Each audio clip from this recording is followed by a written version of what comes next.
This is ANN News Brief. Good morning. I am Lucy Adeyemi. Observers of the current probe into allegations of cronyism and undue influence on state organs while Jacob Zuma was president are wondering whether South Africa's former president's 3 days of testimony is bringing answers to light or just raising more questions.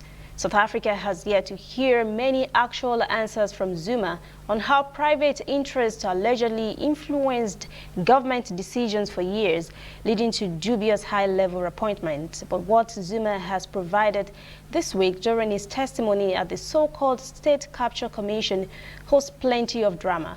In 3 days of near constant talking, the former leader, whose party pressured him to resign last year, has alleged that some top politicians are spies, complained the inquiry is unfair, and said his life is now at risk.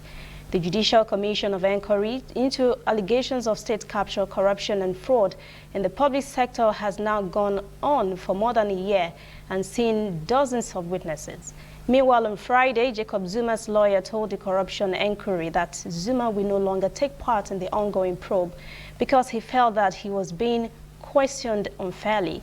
His lawyer says Zuma had been subject to relentless cross-examination. Cameroon's second largest employer, the Cameroon Development Corporation, says it has been paralyzed by the separatist conflict in the country's English-speaking regions. The agricultural giant has not been able to pay its staff for a year because of falling production and revenue. The Cameroon Development Corporation is the Central African country's second largest employer and runs banana, palm oil and rubber plantations. But the 3-year conflict between Anglophone rebels and government troops has forced the CDC to close firms and factories across the western English-speaking regions. CDC General Manager Franklin Goni Injeye says more than half of his 20,000 workers have refused to work because of possible attacks. Injeye said the rest work only part-time. Cameroon's English-speaking regions protested in 2016 against discrimination in education and the justice system. The government responded with a crackdown and armed separatists fought back. We'll be back after this message. Whether in your house, at your office, on your phone or online, we are there. We have the facts behind the headlines. We cut to the chase with the news you really need. We cover every angle. We are the bigger, better news network. We are African News Network. ANN. Watch ANN News on MITV from a truly African spirit.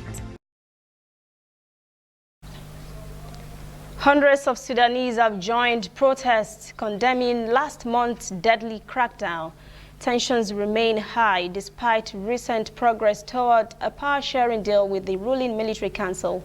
The Sudanese Professionals Association, which has spearheaded months of protests, says security forces fired tear gas to disperse Thursday's demonstrations in the capital, Khartoum.